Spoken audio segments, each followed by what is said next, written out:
si vous retracez un peu l'histoire du principe de monde action, c'est assez drôle de se rendre compte que derrière ce principe, il y a une notion d'économie. Alors, j'ai mis deux citations, l'une de Leibniz et une de Newton. Si vous lisez donc Leibniz parle de Dieu, là, c'est même pas la nature, c'est Dieu.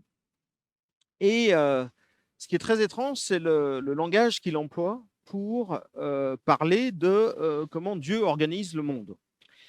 Et en gros, c'est un problème un peu économique, c'est-à-dire que Dieu, il cherche à obtenir le maximum d'effets avec le minimum de coûts possible. Donc c'est vraiment un problème d'économie.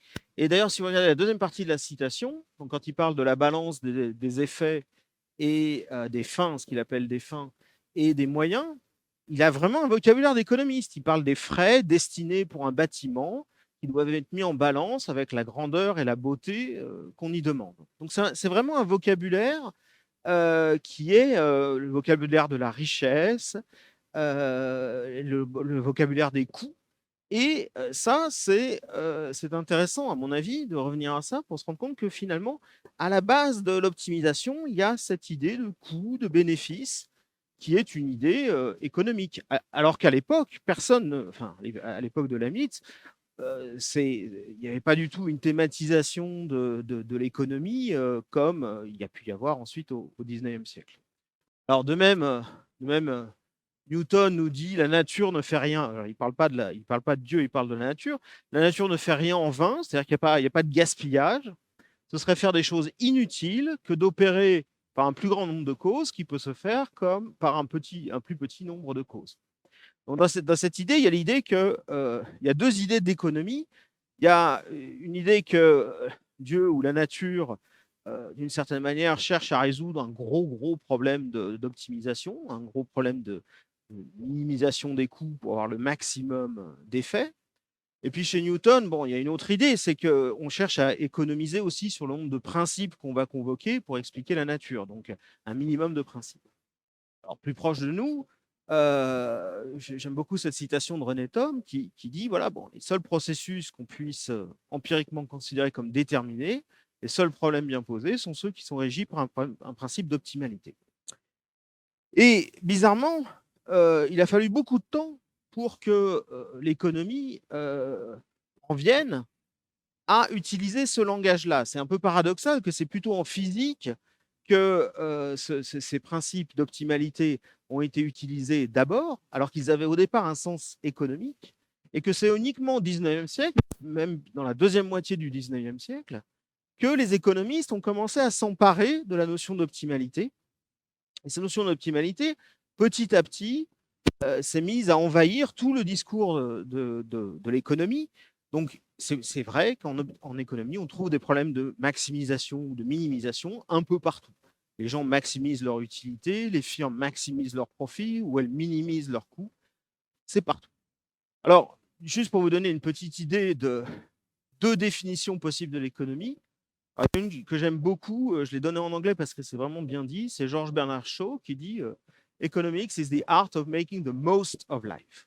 Là encore, une idée de maximisation à partir d'un ensemble de moyens qui est, lui, fini et limité.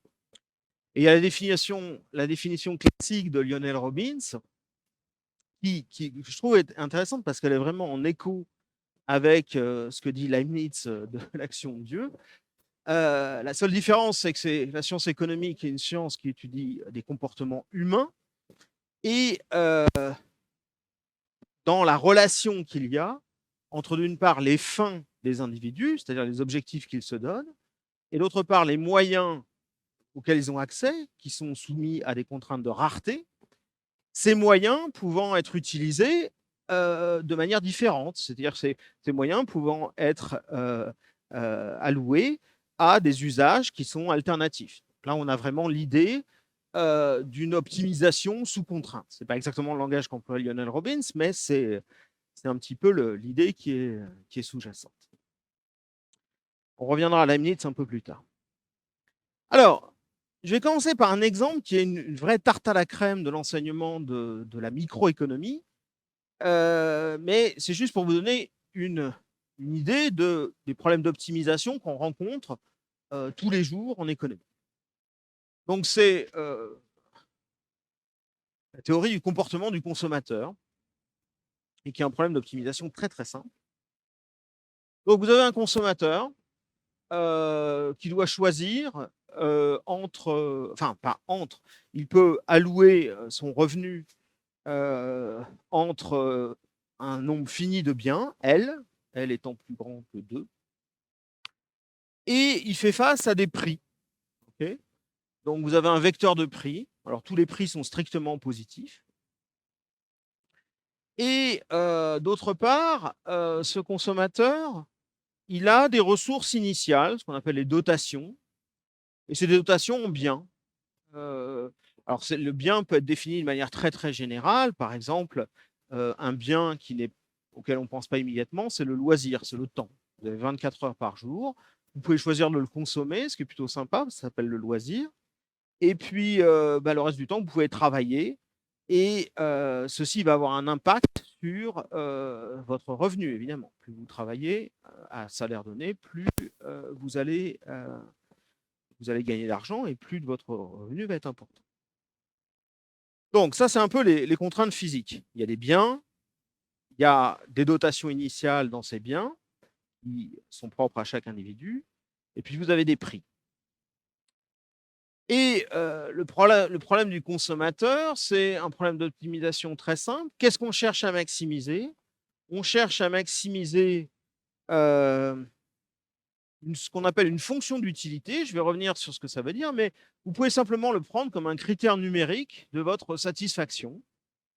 C'est une fonction U qui est définie sur ce qu'on appelle un panier de biens, c'est-à-dire ce que vous consommez in fine, tant de consommer des services locatifs, vous consommez des voitures, du whisky, ce que vous voulez. Et vous avez une fonction d'utilité qui est ce qu'on va supposer, pour simplifier, on va supposer qu'elle est strictement croissante par rapport à tous ces arguments. Donc, ce que ça veut dire, c'est que bon, vos désirs sont infinis. Et le problème de ce consommateur, ça va être de maximiser son utilité. Donc, par rapport au panier de biens, qui sont des vecteurs, pareil dans RL+. Et la contrainte auquel fait face le consommateur, c'est une contrainte de revenu. C'est-à-dire qu'il ne peut pas consommer un panier de biens dont la valeur monétaire excéderait la valeur monétaire des dotations initiales dont il est porteur. Donc, là, on a vraiment la définition de Lionel Robbins. Vous avez des fins qui sont définies par cette fonction d'utilité, supposée croissante en tous ces arguments. Et vous avez une contrainte de rareté, c'est-à-dire ici, c'est une contrainte qui porte sur le revenu. Vous ne pouvez pas dépenser plus que la valeur de ce que vous avez à apporter, par exemple, sur le marché. Donc, c'est un problème très, très simple, et j'ai choisi volontairement l'exemple le plus simple qu'on peut imaginer en économie. La solution, elle est, là encore, la solution est facile à déterminer en utilisant la technique dite des multiplicateurs de Lagrange. Donc là, il y a un multiplicateur de Lagrange qui est associé à la contrainte budgétaire. Cette contrainte budgétaire va saturer à l'optimum parce que cette fonction d'utilité est supposée strictement croissante par rapport à tous ces arguments. Et l'interprétation du multiplicateur de Lagrange qui porte sur cette contrainte, c'est simplement la valeur additionnelle qu'apporterait 1 euro de plus de revenu pour ce consommateur. Donc, sous des hypothèses, là encore, très standards de différenciabilité et puis d'intériorité de la solution que vous obtenez, vous trouvez qu'un panier de biens optimal satisfait cette équation qui égalise, si vous voulez, le taux d'échange subjectif de l'agent, c'est-à-dire ce qu'on appelle en économie le taux marginal de substitution entre un bien L et un autre bien L', c'est-à-dire ce qu'il serait prêt à abandonner de bien L' pour avoir une unité de plus du bien L. Donc ça, c'est un taux d'échange subjectif, ce qui se passe dans la tête du consommateur. Et à droite de cette équation, vous avez un taux d'échange objectif qui, lui, est donné par le marché, qui est le rapport des prix entre le bien L et le bien L'. Et ceci, cette égalité doit être satisfaite pour toute paire de biens.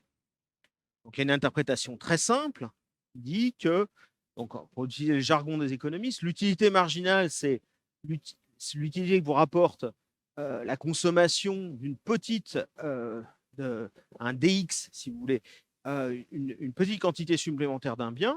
Bon, bah, à l'optimum, vous avez une condition d'optimalité qui vous dit que si vous dépensez 1 euro de plus sur chacun des biens, enfin séparément sur chaque bien, eh bien l'utilité marginale, c'est-à-dire l'utilité additionnelle que vous procure cet euro de plus, est exactement la même pour tous les biens dont dispose le consommateur.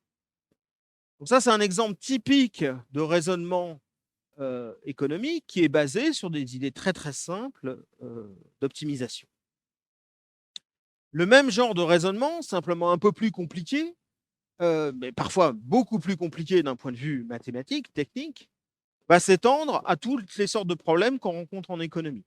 En particulier, bon, bah là, ce n'est pas très, très intéressant, dans la mesure où ce que j'ai supposé, c'est que le consommateur fait des choix statiques. Hein, il a affaire, aujourd'hui, il a L biens devant lui, il doit simplement allouer son revenu entre ces L biens. Bon, bah, évidemment, les choix les plus intéressants sont des choix qui sont des choix dynamiques. Vous avez à faire des choix d'épargne, donc vous avez des arbitrages à faire entre la consommation aujourd'hui, la consommation demain, etc.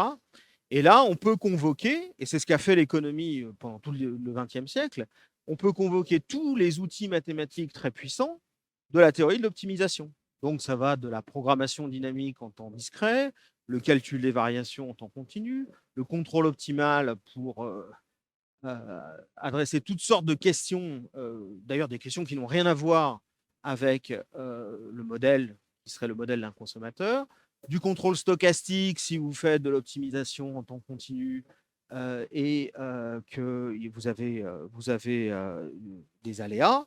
Donc tous ces outils mathématiques ont été utilisés en théorie économique. Et là, on parle vraiment d'applications d'outils qui existaient déjà, qui ont été développés parfois pour d'autres problèmes, souvent pour des problèmes de physique, et qui ont été ensuite appropriés par les économistes pour résoudre des questions, des modèles qui sont de plus en plus complexes, dans lesquels il y a de plus en plus de variables, et notamment dans lesquels il y a toute une dimension qui est temporelle et une dimension qui est également aléatoire. Alors, ce que je voudrais faire dans cet exposé, c'est un peu... Je pourrais m'arrêter là en disant, bon, bah oui, les économistes utilisent des outils d'optimisation, et puis à un point, c'est tout. Mais en fait, il faut un peu plus que ça, il faut même beaucoup plus que ça d'une certaine manière, parce que les problèmes qu'il y a en économie ne sont pas exactement les mêmes problèmes qu'on rencontre en physique. Alors, d'abord, il y a eu toute une réflexion qui est intéressante et qui est propre à l'économie pour en revenir à ce problème du consommateur. C'est quoi la fonction d'utilité? D'où ça vient? Qu'est-ce que ça signifie, l'utilité? Alors, ça peut paraître un peu bizarre comme concept. L'utilité, le premier qui en a parlé, c'est Bentham au début du 19e siècle. Il avait des idées extrêmement bizarres. Par exemple, il disait que manger 1 kilo de fraises, ça lui rapportait 2 fois plus de plaisir que manger 1 kilo d'oranges, ou des phrases qui sont très difficilement interprétables aujourd'hui. Il avait l'idée d'un calcul sur les utilités directement. Alors, une grosse partie du travail des économistes et des théoriciens économistes, à partir de la fin du 19e siècle et jusqu'aux années 50, ça a été un peu de raffiner ce concept d'utilité. Qu'est-ce qu'on entend par là? Et ça a amené à des développements qui sont intéressants, qui sont propres à l'économie. Alors, la question, c'est tout bête, d'où vient la fonction d'utilité? Qu'est-ce qu'elle représente? Alors, il y a eu 2 réponses qui ont été données en théorie économique, qui sont intéressantes parce qu'elles sont un petit peu différentes dans la philosophie. Vous avez une première réponse qui est très dogmatique, celle qui a été proposée par Arrow et Debreu dans les années 50, qui consiste à dire que, en fait, d'abord, l'utilité, ce n'est pas une notion cardinale, hein, parce que simplement maximiser l'utilité sous contrainte budgétaire, vous composez cette utilité avec n'importe quelle fonction croissante, vous avez le même ensemble de solutions pour ce problème. C'est une remarque qu'avait faite Pareto au début du XXe siècle. Il disait, bon, ce qui est important, ce n'est pas l'utilité en tant que telle, c'est les préférences qui sont sous-jacentes. C'est-à-dire des relations entre paniers de biens et qui sont des relations qui sont complètement ordinales. Je préfère tel panier de biens à tel autre panier de biens. Il n'y a aucun sens à dire ce panier de biens me procure 2 fois plus d'utilité que cet autre panier de biens. Ça, c'est déjà un travail d'affinement conceptuel. Et donc, c'est le concept fondamental, si vous voulez, pour l'économie, c'est que les préférences sont un concept ordinal sur lequel on va faire un certain nombre d'axiomes. Par exemple, on va supposer que les préférences sont complètes, c'est-à-dire qu'on peut toujours comparer 2 paniers de biens. Qu'elles sont transitives. Si je préfère le panier de biens A à un panier de biens B et que je préfère un panier de biens B à un panier de biens C, je préfère A à C. Ensuite, on va faire des hypothèses techniques. Par exemple, des hypothèses de continuité, des hypothèses de convexité des préférences, et ainsi de suite. Et ça, c'est une approche un petit peu dogmatique, dans la mesure où bon, on a gagné un peu clarifié conceptuellement ce qu'on appelle, ce qu'on est en train d'optimiser. On n'est pas en train littéralement d'optimiser une fonction, mais plutôt une fonction qui n'a pas de sens en elle-même, mais on cherche un meilleur élément pour une relation de préférence. Mais foncièrement, le gain n'est pas énorme. Enfin, c'est un gain qui c'est joli, mais bon, ça ne nous apprend pas grand-chose. Alors, il y a une deuxième approche qui est beaucoup plus positiviste, qui a été proposée par Samuelson dans les années 40. Et l'idée, c'est de se dire, c'est vraiment de prendre ce problème au sérieux, par exemple ce problème d'optimisation du consommateur, et de se dire qu'est-ce qui est observable. Ben, ce qui est observable, c'est ce qui se passe quand je fais varier les prix. D'accord? Donc,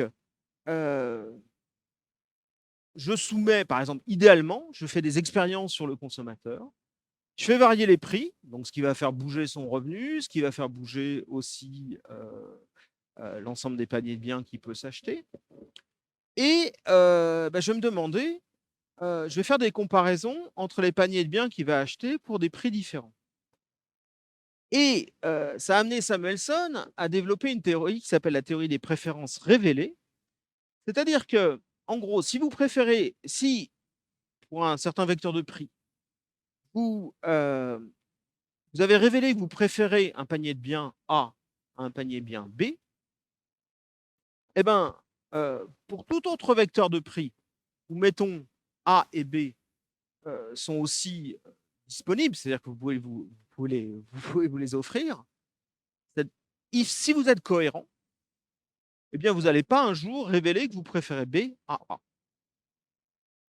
Alors, si vous supposez, évidemment, ça c'est d'un point de vue expérimental ou empirique, ça n'a pas grand sens, mais en droit, ça en a un. Si vous supposez que vous faites toutes les variations de prix possibles et imaginables, eh bien, vous allez pouvoir construire les préférences parce que vous aurez de plus en plus d'observations sur les préférences qui sont actuellement manifestées par le consommateur. Et donc, en droit, si vous avez un nombre infini d'expériences, vous pouvez, à supposer que les choix sont cohérents, c'est-à-dire à supposer que vous ayez une propriété de transitivité, vous allez pouvoir inférer les préférences. Donc, la spécificité de l'économie, ça a été, c'est pas d'appliquer des méthodes d'optimisation à la théorie, par exemple, des choix du consommateur. La spécificité de l'économie, ça a été de se dire qu'est-ce que je pourrais donner comme contenu empirique à la notion de préférence et à la notion d'utilité. Donc, il y a toute une branche de l'économie. Alors, je ne sais pas trop si c'est de l'économie, parce que c'est vraiment de la théorie de la décision individuelle, mais qui prend comme objet fondamental non pas l'utilité ou les préférences, mais justement les fonctions de choix. C'est-à-dire, vous avez une fonction de choix, je vous donne un ensemble de choix possibles, C, et vous révélez que vous préférez une certaine alternative dans cet ensemble C. Et je fais la même chose avec un autre ensemble de choix C', et vous avez une autre alternative. Et ce qui est intéressant, c'est que la théorie de la décision, elle prend donc ces fonctions de choix comme des primitives. Et ce qu'elle va faire, c'est qu'elle va imposer des axiomes de plus en plus faibles, en fait, historiquement, sur ces fonctions de choix. Et le but, c'est justement de les représenter, enfin, de caractériser ces systèmes d'axiomes euh, par une représentation numérique. C'est-à-dire qu'on va dériver les préférences, on va dériver la fonction d'utilité éventuellement de la fonction de choix qui est supposée idéalement observable. Là, il y a tout un pan de l'économie où il est question d'optimisation, parce qu'il est question de choix, il est question de choix sous contrainte. Mais, si vous voulez, l'accent qui est mis par le théoricien de la décision, c'est pas le même, c'est pas de résoudre un problème d'optimisation. Hein, c'est plutôt de trouver une représentation numérique de choix qui sont idéalement observables empiriquement. Alors, je reviens maintenant à ce problème du consommateur. Bon, ça, c'est juste un problème d'optimisation, isolé. Le consommateur numéro 1, il agit comme ça. La spécificité de l'économie, et ça, c'est là où c'est assez différent de la physique, c'est que on suppose que vous avez des unités de décision. Donc là, j'ai parlé de consommateurs, mais il pourrait y avoir des firmes, des entreprises.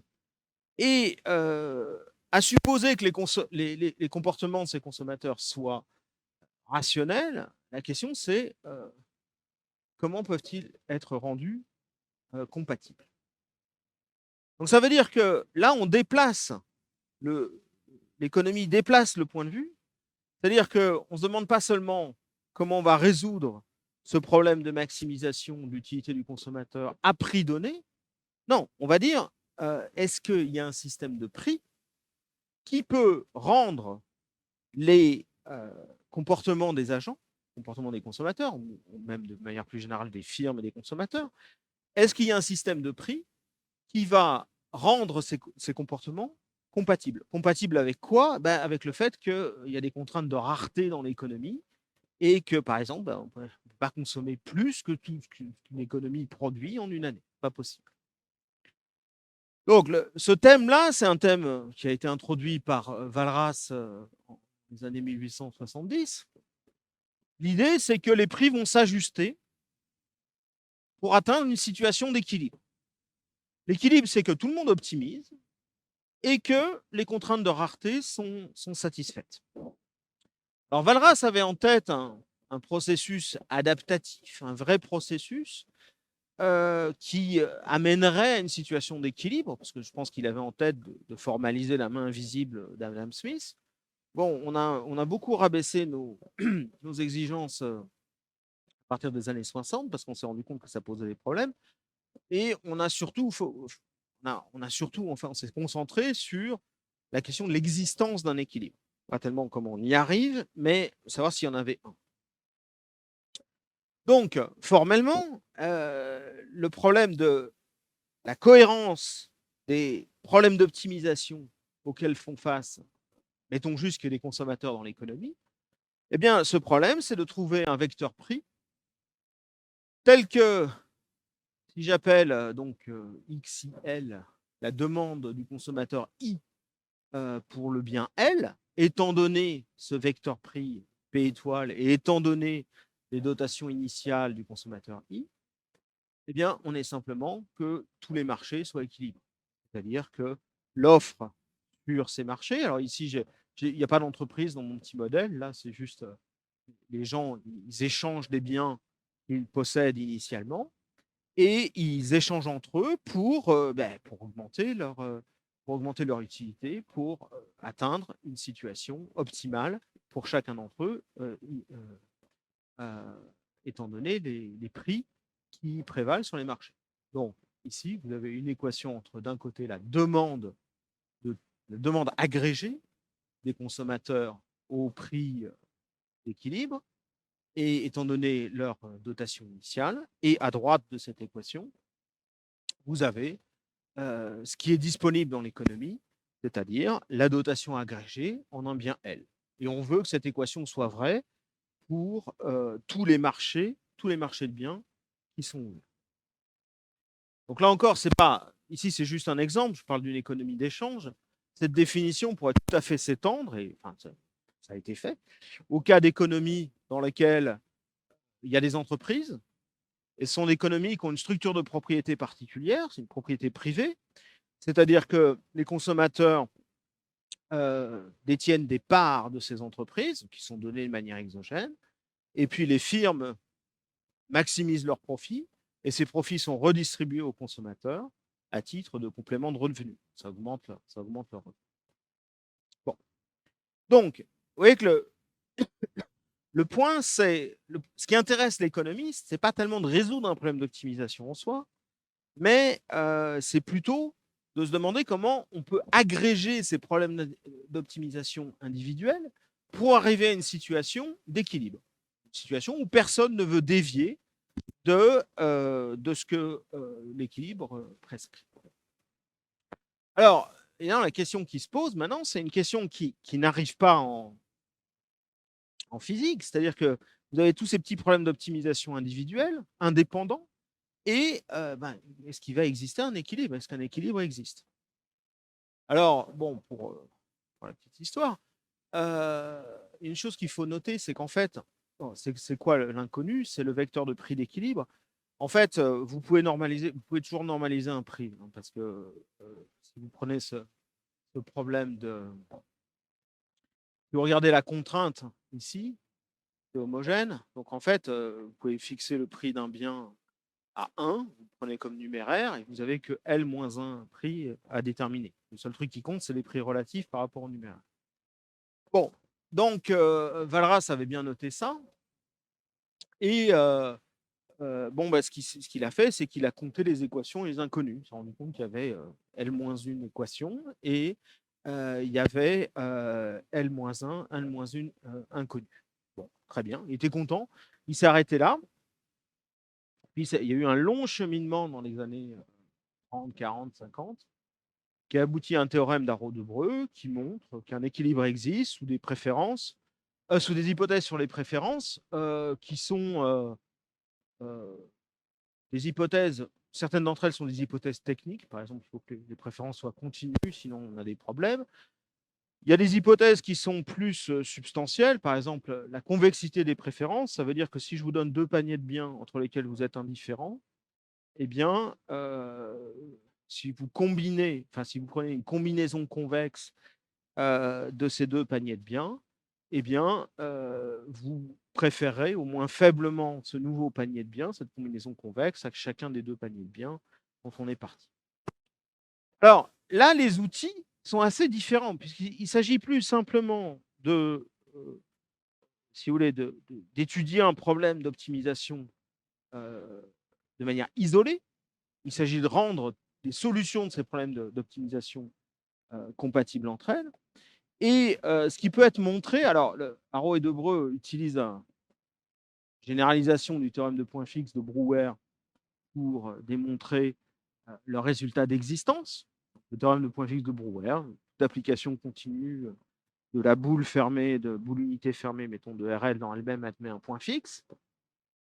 Ce qui est rigolo, c'est que ils ne sont pas allés chercher un théorème mathématique qui était plus que suffisant pour résoudre le problème de l'existence d'un équilibre, parce qu'on peut montrer, si vous vous donnez l'existence d'un équilibre concurrentiel dans une économie d'échange comme ça, vous pouvez démontrer que Brouwer.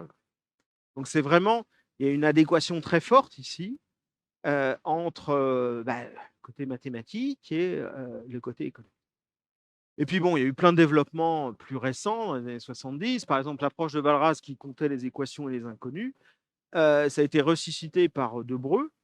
En fait, l'idée, c'est de montrer en gros que vous avez L-1 équation, et en fait, ces équations sont localement indépendantes. Donc, en utilisant des outils de topologie différentielle, vous pouvez retrouver à nouveau l'existence d'un équilibre.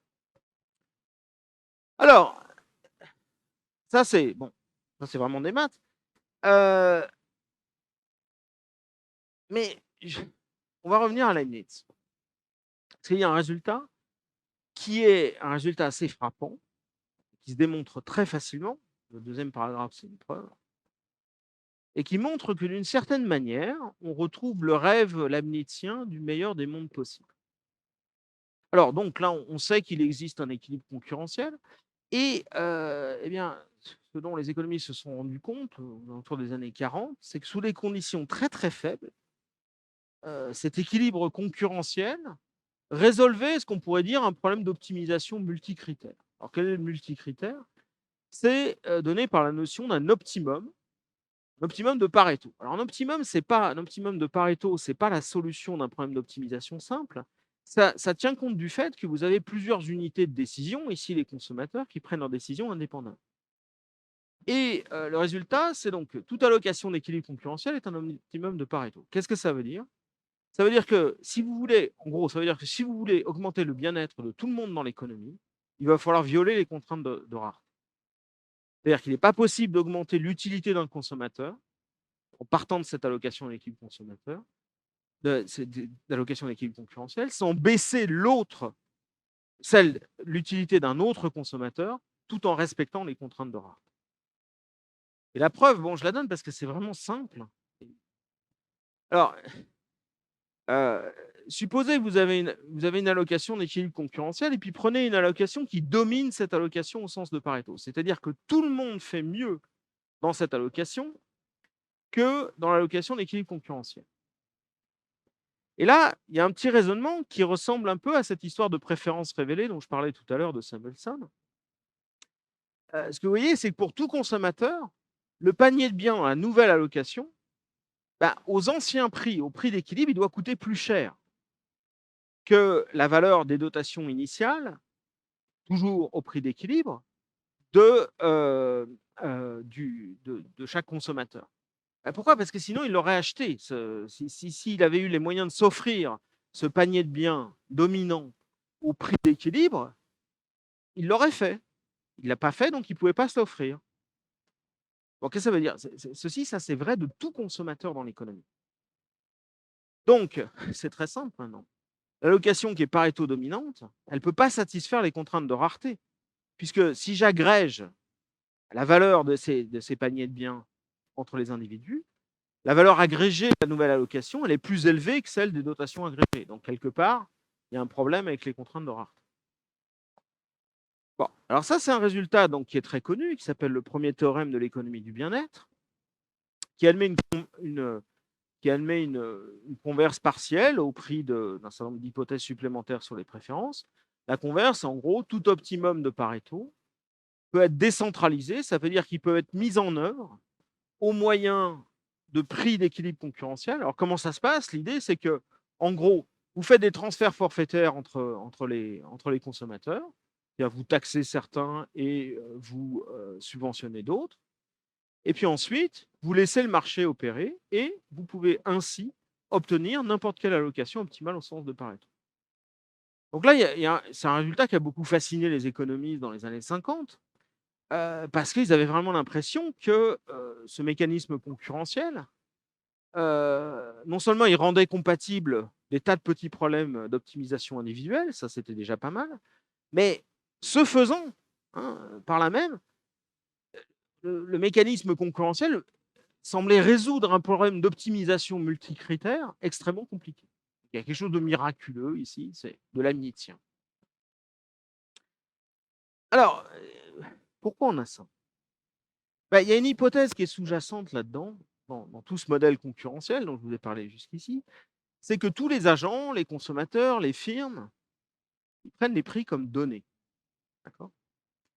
Et quelque part, ils sont un peu schizophrènes.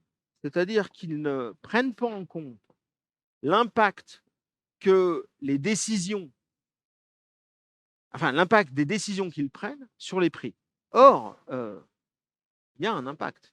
C'est-à-dire que un consommateur malin pourrait se rendre compte que le P étoile, là, le prix d'équilibre, il est déterminé de manière endogène par les demandes de chacun des agents.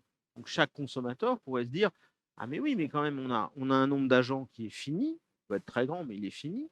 Donc chacun d'entre nous, avec notre petite demande individuelle, on a un impact sur le prix, puisque le prix est précisément déterminé à l'équilibre». Donc là, j'en viens au deuxième thème, enfin au deuxième grand thème heu,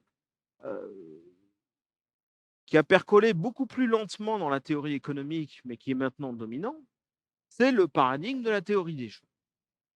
C'est-à-dire, heu, essayer d'avoir un modèle complet, ce que n'est pas le modèle de l'équilibre concurrentiel, dans lequel vous avez des agents qui sont en concurrence les uns avec les autres et qui sont tous conscients de l'impact qu'ont leurs décisions sur l'issue finale de leurs interactions.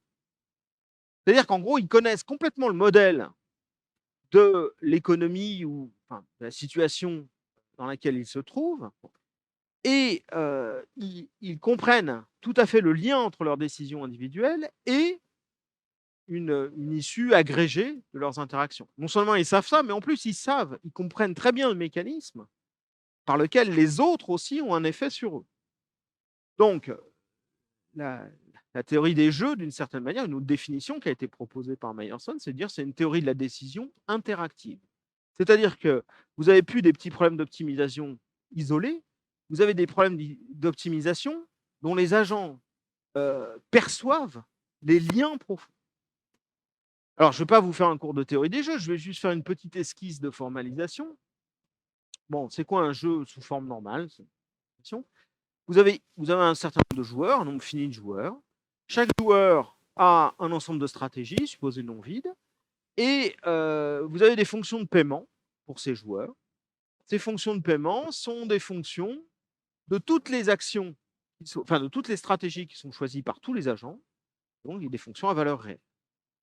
Chaque agent, c'est le modèle le plus simple, hein. On peut raffiner, mais là, c'est vraiment le modèle le plus simple. Donc, comment le jeu est joué? C'est très simple. Chaque joueur va choisir indépendamment des autres, dans son coin, une certaine stratégie, et cette stratégie va résulter en des paiements qui dépendent de tout le profil de stratégie qui est pris, qui est choisi par les agents. Vous voyez la différence avec le modèle d'équilibre concurrentiel, c'est que dans le modèle d'équilibre concurrentiel, les gens choisissaient des quantités de biens qu'ils achetaient, mais ils ne se rendaient pas bien compte du fait que, en changeant les quantités de biens, ils allaient changer les prix, vraisemblablement, pour qu'un équilibre s'établisse, et que par conséquent, collectivement, chacun d'entre eux avait un impact, peut-être petit, mais non nul, sur l'équilibre. Et la définition classique, c'est la définition donnée par Nash.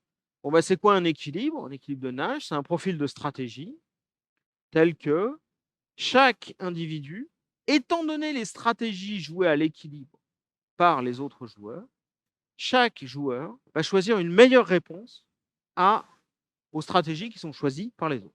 Donc, si vous fixez pour tous les joueurs la stratégie d'équilibre, tous les joueurs sauf un, le dernier joueur ne peut pas faire mieux dans son problème d'optimisation que de choisir la stratégie d'équilibre.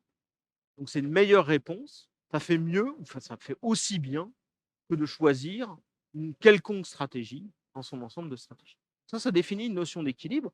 Et là, vous voyez que vous avez vraiment des problèmes d'optimisation qui sont maintenant complètement reliés les uns aux autres. Alors, évidemment, là, toujours la même question, c'est qu'est-ce qu'un équilibre? Alors, si on s'en tient à cette définition, certains jeux n'admettent pas d'équilibre de Nash. Alors, prenez un jeu très simple comme le poker. Okay, poker, vous avez une information privée, c'est un petit peu plus compliqué que. Mais le bluff joue un rôle essentiel. Hein. Si je sais exactement ce que va faire mon adversaire, ça va être très facile de trouver une meilleure réponse. Et surtout, ça va être embêtant pour lui parce que je vais pouvoir le battre très facilement, étant considéré comme un jeu à somme nulle.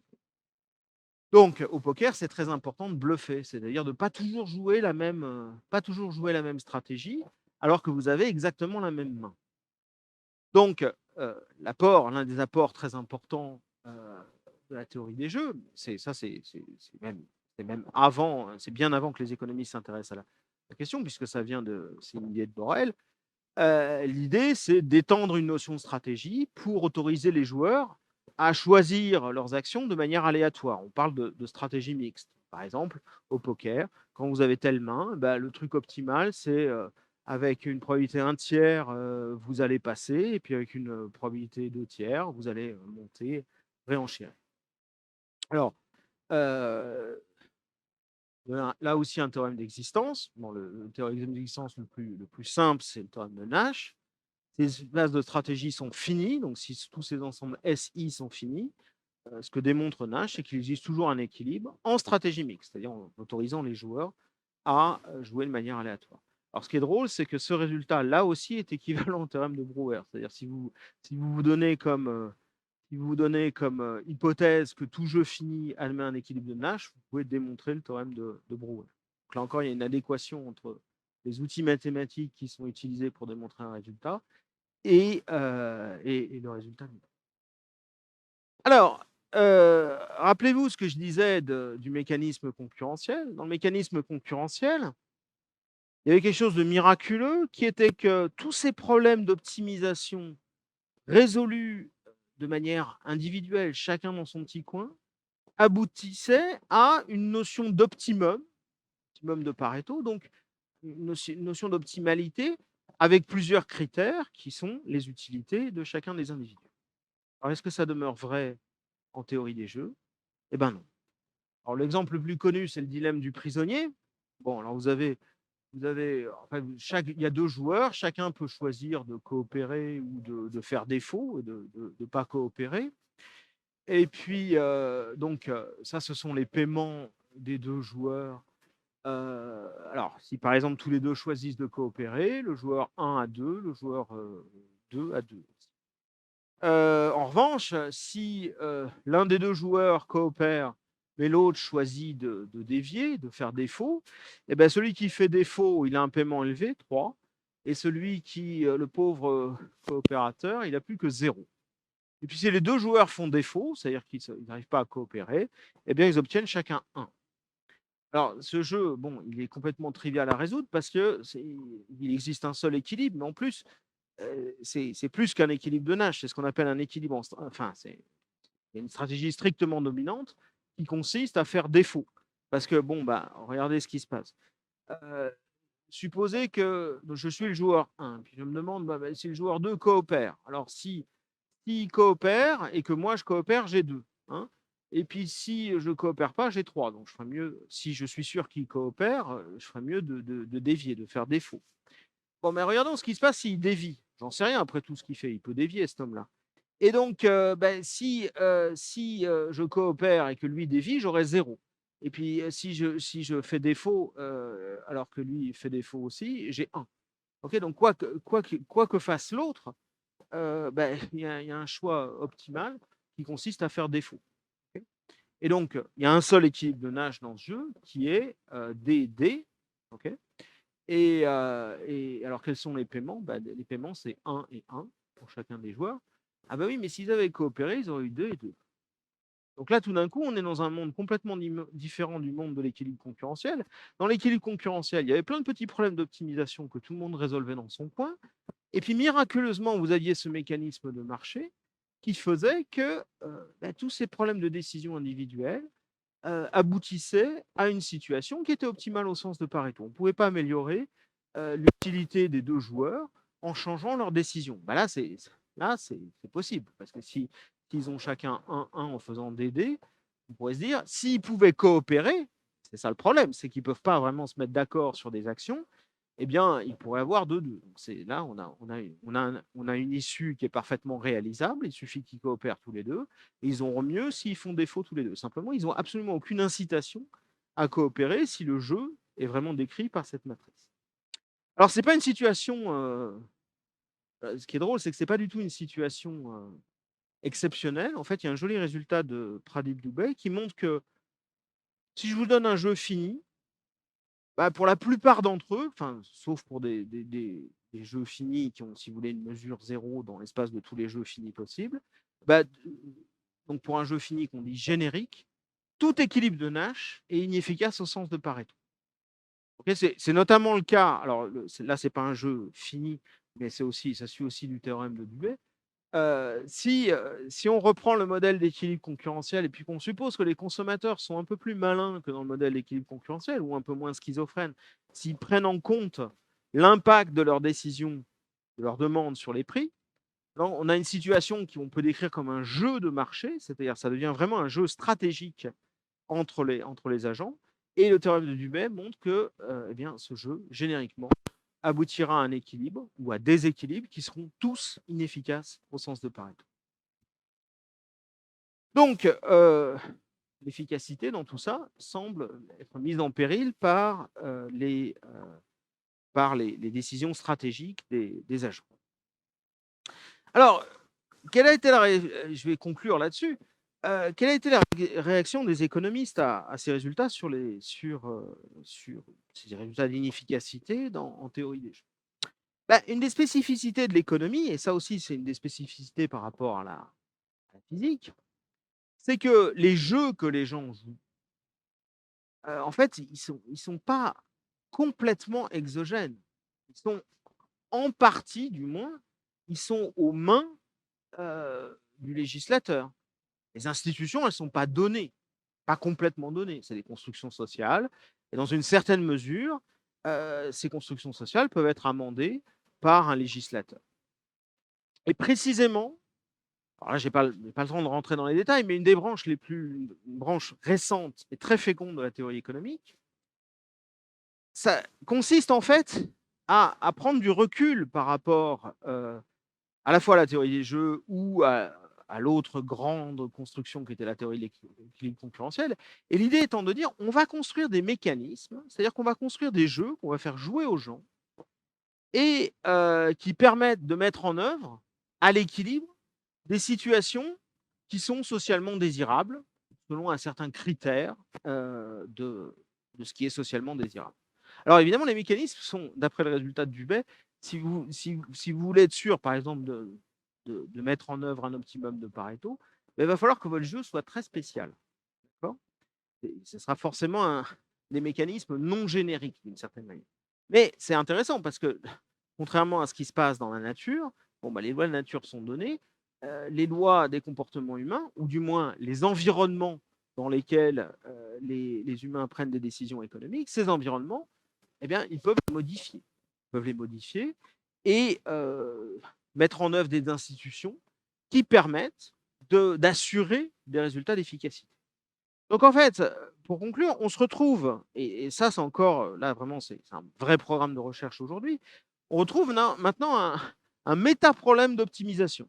C'est-à-dire que non seulement les gens vont optimiser étant donné les institutions, mais d'une certaine manière, une question intéressante, c'est d'optimiser sur les institutions elles-mêmes, c'est-à-dire les jeux que les gens jouent effectivement. Ça, c'est une perspective qui a été, Meyerson a été un des avocats de cette approche, et ça a été appliqué à des tas de trucs. Donc, par exemple, la théorie des enchères, les questions intéressantes, et des formats d'enchères, il y en a plein. Vous pouvez faire une enchère au premier prix, une enchère au second prix. Il y a donc la question intéressante, c'est de savoir, quelle serait une enchère efficace, ou une enchère optimale, ou une enchère qui maximise le revenu de celui qui met le bien en vente. Pareil, dans la théorie de la régulation. Si les marchés sont inefficaces, par exemple parce que les gens ont des comportements stratégiques, est-ce qu'on peut introduire des régulations de marché qui vont assurer en fait une amélioration du bien-être par rapport à une situation de base? Donc plus récemment, une théorie sur les plateformes d'échange, c'est un sujet très à la mode. Et là encore, la question est de savoir comment vous allez pouvoir mettre au point une plateforme d'échange avec des règles du jeu qui sont très codifiées en pratique et qui permettent d'arriver à une issue optimale. Pareil sur les procédures de vote. Comment organiser un vote démocratique de la manière la plus efficace? Encore, c'est une question qui peut être traitée par l'économie et qui est traitée comme la solution d'un problème d'optimisation portant sur les institutions elles-mêmes, et en tenant compte du fait qu'à institution donnée, eh bien, les agents vont résoudre plein de petits problèmes d'optimisation. Bon, ils vont jouer un équilibre d'un certain jeu, mais maintenant, vous avez un degré de liberté supplémentaire. Vous pouvez, choisir le jeu dans certaines limites. Alors, ça paraît très excitant comme ça, mais il y a un problème. Et je voudrais finir par ce problème parce qu'il me semble être très important. Donc, si vous lisez la littérature en économie, vous avez toujours un type un peu bizarre qui s'appelle le planificateur social. Donc, par exemple, dans le modèle d'équilibre concurrentiel, le planificateur social, bon, bah, il peut mettre en œuvre certains optimums de Pareto. Par exemple, il peut choisir de taxer un tel pour subventionner une telle et favoriser cette dernière au détriment du premier, mais ça, c'est tout à fait possible. Il peut y avoir des optimats de Pareto, les optimats de Pareto ne sont pas comparables entre eux. Et le planificateur, c'est une espèce de fiction mathématique de quelqu'un qui résout un gros problème d'optimisation en tenant compte des réactions des agents. Et c'est un peu mystérieux, ce planificateur social. C'est qui? Qui est-ce qui choisit les institutions? Parce que c'est bien joli de vouloir avoir un gros problème de recherche, programme de recherche dans lequel on va optimiser directement sur les jeux qu'on va jouer. Mais quels sont les intérêts de ce planificateur social? D'où tient-il ses pouvoirs? On ne sait pas. Alors, ses pouvoirs sont limités. Ce n'est pas le dieu de Leibniz, il n'est pas omniscient, il n'est pas omnipotent. Il n'est pas omniscient parce que l'information, elle est diffusée dans l'économie de manière décentralisée, c'est-à-dire que chacun d'entre vous, vous avez des informations privées sur beaucoup, par exemple sur vos goûts, sur vos dotations, sur toutes sortes de choses. Bon, et le planificateur, il fait face à ces contraintes. Donc, il n'est pas omnipotent, il n'est pas omniscient. Mais une des questions qui me paraît être fondamentale, c'est est-ce qu'il est bienveillant au moins? Et là, c'est pas si clair parce que, bon, bah, je disais, le législateur peut choisir des institutions. Oui, mais le législateur lui-même, bah, d'où vient-il? Il vient d'une procédure de vote. Bon, il vient là encore de comportements individuels. Donc, juste pour conclure, il y a eu une tendance, et j'en fais partie, il y a eu une tendance parmi les économistes à construire un peu les choses comme des problèmes d'ingénierie sociale, mais on n'arrivera jamais à évacuer une dimension qui est totalement absente en physique, mais qui est fondamentale en économie, c'est la dimension politique. C'est-à-dire que, eh bien, la personne qui, aujourd'hui, à l'instant T, peut jouer le rôle de ce mystérieux planificateur social, bah, c'est le type qui a le pouvoir, c'est la personne qui a été mise au pouvoir. Par qui? Bah, dans une démocratie, par tout le monde. Donc, on va pas pouvoir optimiser sur tout. Il faut bien s'arrêter quelque part. Mais le point, si vous voulez, c'est qu'on peut utiliser quand même ces aperçus que nous donne, par exemple, Meyerson sur le choix des institutions, tout en maintenant enfin, en revenant à des fondamentaux. Par exemple, dans la théorie de Meyerson, il y a un planificateur social. Et il planifie toute l'économie. Bon, mais ce qui se passe en pratique, c'est pas ça. Vous avez typiquement ce qu'on appelle plusieurs principaux, c'est-à-dire plusieurs personnes qui ont un contrôle partiel sur vos activités. Par exemple, si vous échangez dans un marché, eh bien, il peut y avoir plusieurs personnes qui vous offrent des mécanismes d'échange et vous pouvez échanger avec ces plusieurs personnes en même temps. Donc, je ne voudrais pas terminer sur une note de scepticisme. Je voudrais au contraire dire que c'est un sujet de recherche absolument fascinant de se demander comment, dans un monde dans lequel plusieurs personnes ont un contrôle partiel sur le jeu qui est effectivement joué, comment, à nouveau, on peut convoquer les outils de la théorie de l'optimisation, les outils de la théorie des jeux, pour arriver à une meilleure compréhension des sociétés telles qu'elles existent. Merci.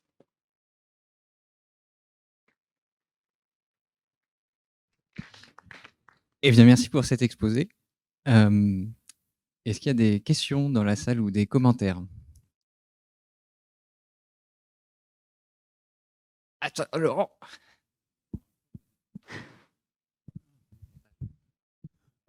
Tu vois, tes institutions, on pourrait dire, il y en a autant que de pays. Et il y a une espèce de concurrence entre eux, une espèce de sélection naturelle. Celles qui seront mal foutues, qui auront choisi les mauvais, elles vont disparaître comme Darwin nous l'a prédit, quoi, non? Bah, Et il y aurait entre eux, au lieu d'avoir des consommateurs, là, c'est les pays. oui, Alors évidemment, il n'est pas très grand, là, puisqu'on a combien de pays? 200, 300? c'est un exemple de situation où il y a des multi-principaux. Si on n'est pas content du pays où on est, on peut chercher à émigrer, mais là, c'est un peu compliqué. Mais de manière plus simple, une entreprise dans une économie de libre concurrence, bon, bah, elle peut quand même elle offre une sorte de contrat à ses employés. Elle a ses propres règles, en termes de rémunération, de politique d'entreprise, etc. Bon, alors on peut passer d'une entreprise à l'autre, mais il y a plusieurs principaux. Ce que j'appelle principaux, c'est ceux qui donnent, enfin qui énoncent des règles. Il y a plusieurs principaux qui ont sous leur contrôle un certain nombre d'agents qui sont là, qui sont les salariés de chaque entreprise. Bon, ben, c'est intéressant cette situation parce que on a donc des, des petits planificateurs sociaux locaux qui sont les entreprises. Et puis ces entreprises, donc elles ont des agents à gérer qui sont leurs salariés. Et puis ensuite, ces entreprises peuvent elles-mêmes être en concurrence sur un marché.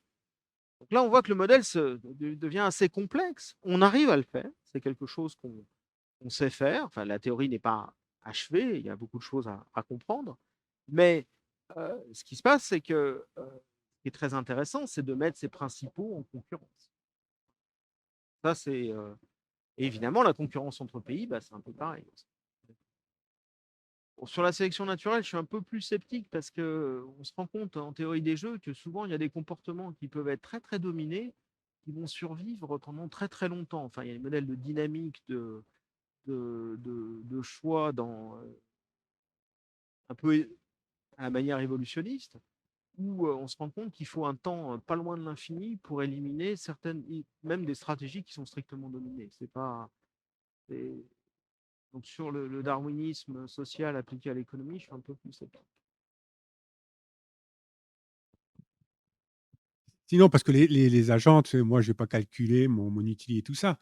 Et si mon utilité survit, si elle s'est installée quelque part, c'est parce qu'il y a eu une sélection des gens qui ont fait comme moi, non? On peut pas éliminer complètement la sélection naturelle de tout ça, non? Non, on ne peut pas l'éliminer, mais le problème, c'est il y a une belle théorie comment dire, des jeux évolutionnistes. Alors, c'est très très joli mathématiquement. Le problème, c'est que c'est très très difficile à traiter parce on sait travailler sur des modèles qui ont un très petit nombre de dimensions. Mais si par exemple on commence à regarder des jeux qui ont un grand nombre de stratégies, même finies, et même pas si grands que ça, on se rend compte qu'on a des systèmes dynamiques qui deviennent chaotiques très rapidement. Enfin, c'est très difficile d'avoir des prédictions même testables de ces modèles. C'est une des limites de la théorie des jeux évolutionnistes, l'approche évolutionniste. Merci. Est-ce qu'il y a d'autres questions ou commentaires? Ah, une question. Et alors, est-ce qu'on peut espérer sortir de cette récurrence de principaux qui sont eux-mêmes en concurrence, qui font eux-mêmes face à des règles qui les dépassent, qui doivent donc être établis par d'autres principaux qui sont eux-mêmes en concurrence, etc. Non, Après tout, le dieu de Leibniz, il fait face lui-même à des le règles qui dieu ont de établies. Leibniz, lui, il est. Enfin, ou le dieu de la physique ou la nature, elle résout un gros problème d'optimisation, puis c'est fini. C'est un problème horriblement compliqué, mais conceptuellement, c'est simple.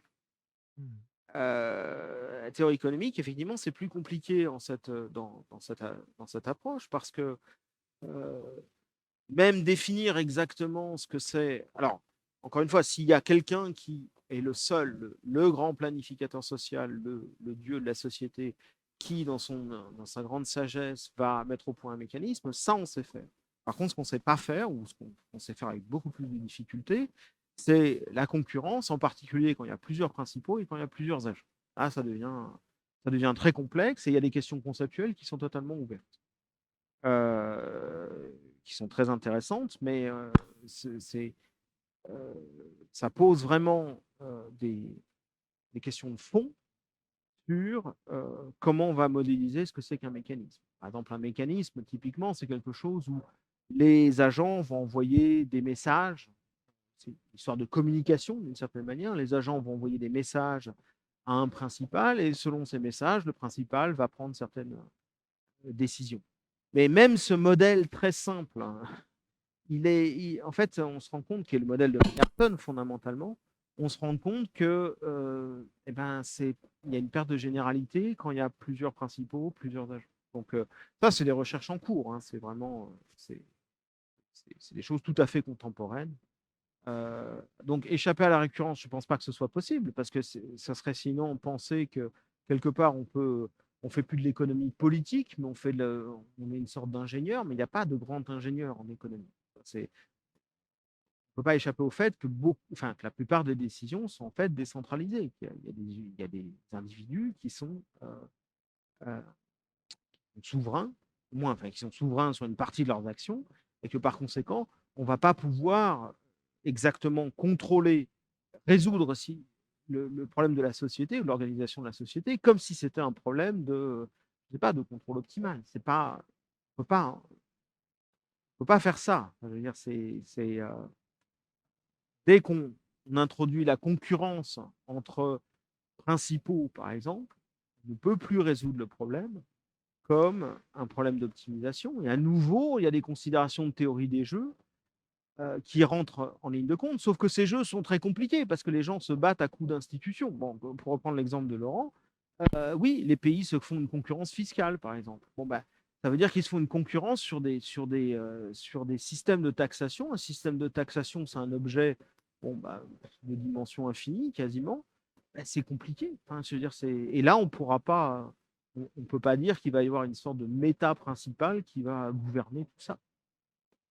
D'accord, merci beaucoup. Mais enfin, d'un côté, c'est déprimant, d'un autre côté, c'est exaltant parce que ça veut dire qu'on ne se ramène pas à un simple problème d'optimisation. Et même, je trouve que d'un point de vue philosophique, c'est plutôt exaltant de voir les choses comme ça, plutôt que de se dire que c'est juste un gros problème d'ingénierie.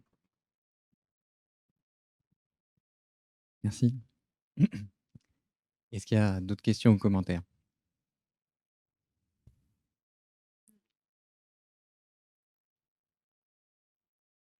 Non, non, non, les techniques d'optimisation. Là encore, ce que je voulais dire, c'est que non, non, je ne veux pas tuer le moi de l'optimisation du tout.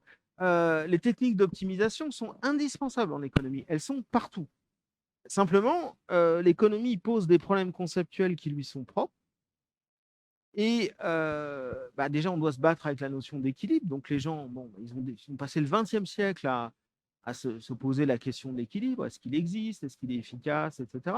Et puis maintenant, avec l'avènement, avec l'envahissement de la théorie économique par la théorie des jeux, pour le meilleur, hein, eh bien, maintenant, plein de questions conceptuelles apparaissent qui ne sont pas du tout faciles à résoudre et qui ne sont pas des questions, je dirais, forcément mathématiques. Je ne sais pas si les mathématiciens trouveraient des questions très intéressantes, des questions nouvelles à étudier, mais qui sont des questions conceptuelles, logiques, qui sont intéressantes. Mais évidemment, à chaque étape de ce processus, on convoque des mathématiques de plus en plus riches, de plus en plus complexes, pour nous aider dans notre travail d'économiste. Non, non, je ne tue pas le moi de l'optimisation. Non, au contraire, on a besoin de vous. Ben, merci. Du coup, je propose qu'on s'arrête ici et remercions encore Thomas pour ce bel exposé.